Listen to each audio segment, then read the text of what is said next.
सुप्रभात। जगतगुरु शंकराचार्य के बारे में हमने सुना है। सनातन धर्म के अंदर इन शंकराचार्य की बहुत महत्ता है, बहुत अद्भुत इनका महत्व है। इनकी बातों को सारी दुनिया मानती है। आखिर ये शंकराचार्य क्यों प्रारंभ हुए और कब से प्रारंभ हुए, तो इनको शुरू करने वाले उनका नाम आदि शंकराचार्य, जिनका नाम बचपन में शंकर था, केरल के कालड़ी नामक स्थान पर उनका जन्म हुआ था। और ऐसे अद्भुत व्यक्तित्व के धनी थे कि 8 वर्ष की उम्र के अंदर ही उन्होंने संन्यास ग्रहण कर लिया। 8 वर्ष की उम्र क्या होती है? कुछ भी नहीं होती है, कुछ भी ऐसी नहीं होती है।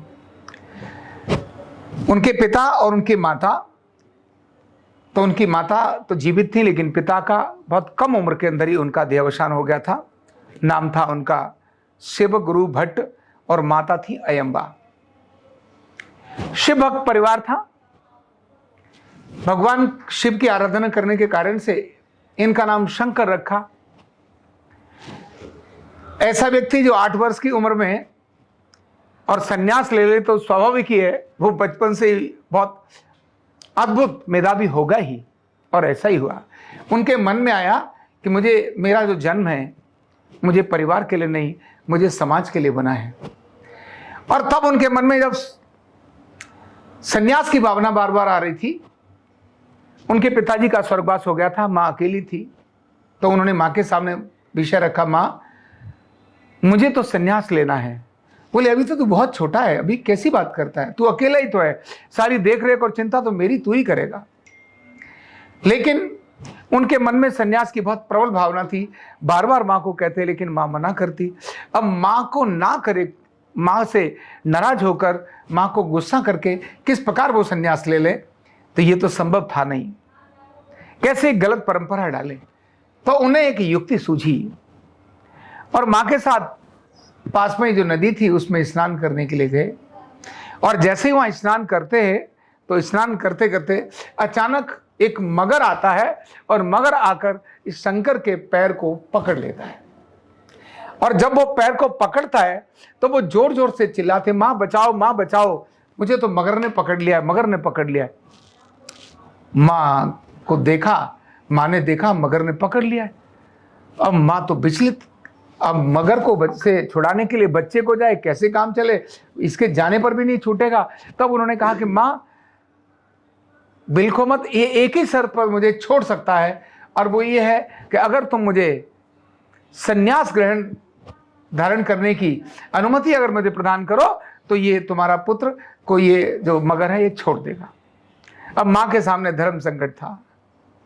उन्होंने कहा कि मैं अगर इसको नहीं कहती हूं कि तू नहीं दूंगी अनुमति, तो मेरे हाथ से चला गया, कम से कम सन्यासी ही रहे, लेकिन रहेगा तो। इसीलिए उन्होंने क्या दिया, हाँ ठीक है, मैं तुझे सन्यास धारण करने के लिए अनुमति देती हूं।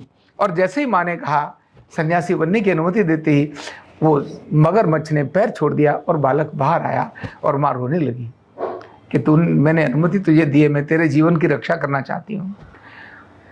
तब उस समय पर शंकराचार्य ने अपनी माँ को एक वचन दिया कि माँ, आप जब भी मुझे याद करोगी, कभी भी मुझे याद करोगी, जब आपको लगेगा कि मेरे पुत्र की इस समय मुझे बहुत आवश्यकता है।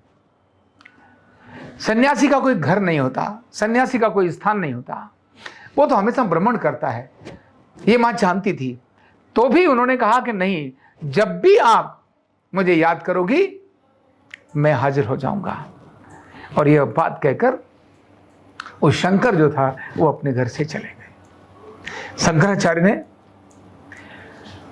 8 से 10 वर्ष की उम्र के अंदर ही सारे वेदों का और ग्रंथों का अध्ययन कर लिया था, कंठस्थ हो गए थे उनको। और शास्त्रार्थ बहुत अद्भुत था। एक से एक भारत जो है शास्त्रार्थ की भूमि रही है। यहाँ कभी भी किसी बात को ऐसे ही नहीं नियम बना दिया जाता। किसी बात को नियम अगर बनाया जाता है तो उससे पहले चिंतन और मंथन होता है। किसी बात को ऐसे ही नहीं। हाँ, श्रद्धा अलग बात है, गुरु ने कहा, शिष्यों ने माना, लेकिन गुरु ने कोई नियम बनाया है तो वो नियम चर्चा संवादों के और शास्त्रार्थ के माध्यम से बनता है। जीवन जीने के लिए कोई भी कला अगर हमारे देश में आई है तो वो ऐसे ही किसी के मन में रात को सपने में आया ऐसा करो, कोई ग्रंथ आया रात को सपने में ऐसा करो, ऐसा नहीं है। भारत के अंदर शास्त्रार्थ के आधार पर ही चीजों का निर्माण हुआ है। उसी शास्त्रार्थ के आधार पर श्रद्धा का निर्माण भी हुआ है।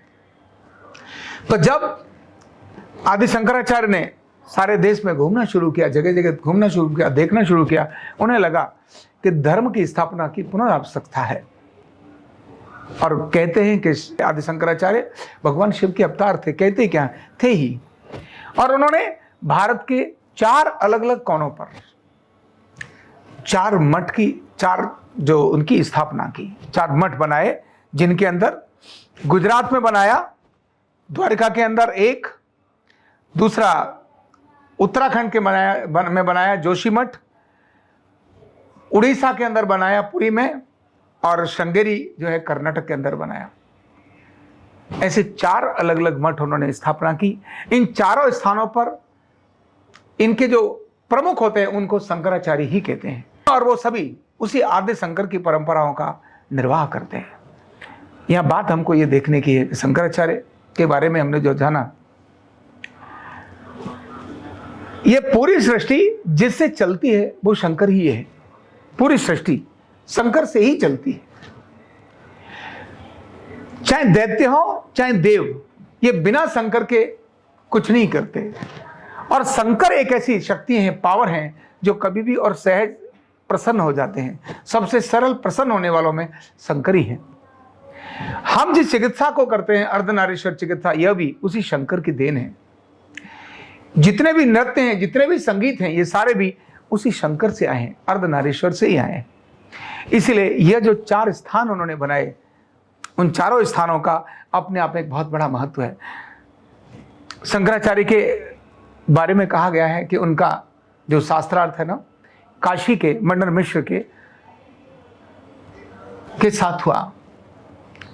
उनकी पत्नी बड़ी विदुषी थी, और विदुषी थी तो पहले मंडन मिश्र को के साथ शास्त्रार्थ करना था। मंडन मिश्र अपने आप में बहुत बड़े विद्वान अपने को मानते थे, तो इन दोनों के बीच में निर्णायक कौन बनेगा? तो उन्होंने उनकी पत्नी को ही निर्णायक बनाया कि नहीं, तुम्हारी पत्नी जो विदुषी है वही इसकी निर्णायक होगी। जब मंडन मिश्र हार गए तो पत्नी ने पति का साथ देते हुए कहा कि मैं भी, क्योंकि ये मेरे पति हैं, इनका हारना मतलब मेरा भी हारना है। ठीक है कि मैं निर्णायक हूं, एक को तो विजेता घोषित करूंगी ही, लेकिन मैं जो हारा है उसकी पत्नी हूं और मुझे उसके साथ ही जाना होगा। इसीलिए सब पत्नी हारना, ऐसी जानकारी हमारे ग्रंथों में मिलती है। ऐसे अद्भुत प्रतिभा के धनी आदि शंकराचार्य, बहुत कम उम्र के अंदर ही उनका देहावसान हो गया, और मात्र 32 वर्ष में उनका देहावसान हुआ। केवल 32 वर्ष, हम में से भी कुछ लोगों की इससे अधिक उम्र होगी। उत्तर दिशा में बद्रिकाश्रम के नाम से ज्योतिष पीठ बनाया, और युगाब्द के हिसाब से, युगाब्द युधिष्ठिर संवत के हिसाब से 2641 से 2645 के अंदर इसकी स्थापना की। पश्चिम में द्वारिका यानी शारदा पीठ बनाया, अंदर शारदा पीठ बनाया, जो युधिष्ठिर संवत 2648 में स्थापित किया। दक्षिण के अंदर श्रृंगेरी पीठ बनाया, जो 2648 के अंदर भी इसकी भी स्थापना की। और पूर्व में जगन्नाथपुरी उड़ीसा के अंदर गोवर्धन पीठ के नाम से बनाया, जिसकी स्थापना 2655 में की। 2655 यानी युगाब्द। ये बात मैं ईसा से पूर्व की बात कर रहा हूं, ईसा से पूर्व की बात कर रहा हूं। और अंतिम दिनों में उन्होंने कांची कोटि पीठ की स्थापना भी की, जो 2558 में हुई। पूरे देश को संगठित करने की एक बहुत बड़ी पहल जिन्होंने की, ऐसे आदि शंकराचार्य, जिनका निधन बद्रिकाश्रम में, उत्तराखंड के अंदर बद्रिकाश्रम है, वहां पर उनका अंतिम उन्होंने सांस ली। ऐसे शंकराचार्य न केवल भारत के लिए अपितु दुनिया के लिए एक बहुत बड़ी परंपरा है। ये जितने भी आज के शंकराचार्य हैं, जब हम उनको देखते हैं तो वो भी एक साधना में बहुत बड़े हैं। उड़ीसा की जो पीठ है, उनके जो शंकराचार्य, उनको पहले शंकराचार्य बोलते हैं, वो अपने आप में इतने विद्वान हैं कि नासा के और दुनिया के अन्य ऐसे जो ग्रहों की गणना करते हैं, अपने सैटेलाइट्स छोड़ने की बात करते हैं या किसी ग्रह पे जाने की बात करते हैं, तो कब जाना चाहिए इसकी चर्चा करने के लिए उन ज्योतिष पीठाधीश्वर के पास आते हैं और उनसे आकर बात करते हैं, पुरी के शंकराचार्य के साथ बात करते हैं। और वो मैथमेटिक्स के अंदर इतने अद्भुत हैं कि जब चंद्रयान भारत का जा रहा था, उस समय पर उन्होंने बताया कि आपको इतने पल पर ये छोड़ना चाहिए जिससे कि वो ठीक से स्थापित हो जाएगा। तो भारत का यह ज्ञान और विज्ञान बहुत अद्भुत है। ऐसे आद्य गुरु शंकराचार्य जी की के बारे में मैंने आपको थोड़ा सा संक्षिप्त बताया। बहुत बहुत धन्यवाद। न्यूरोथेरेपी का कंप्लीट कोर्स सीखने के लिए जुड़िए हमारे ऑनलाइन ट्रेनिंग प्रोग्राम से और जानिए करीब 100 बीमारियों का इलाज बिना दवा और बिना मशीन के। इस न्यूरोथेरेपी ऑनलाइन ट्रेनिंग प्रोग्राम से आप घर बैठे बन सकते हैं गवर्नमेंट सर्टिफाइड न्यूरोथेरेपिस्ट। रजिस्ट्रेशन के लिए नीचे दिए गए नंबर पर अभी कॉल करें। और हाँ, हमारे वीडियो को लाइक करना, शेयर करना और चैनल को सब्सक्राइब करना बिल्कुल भी ना भूलें। धन्यवाद।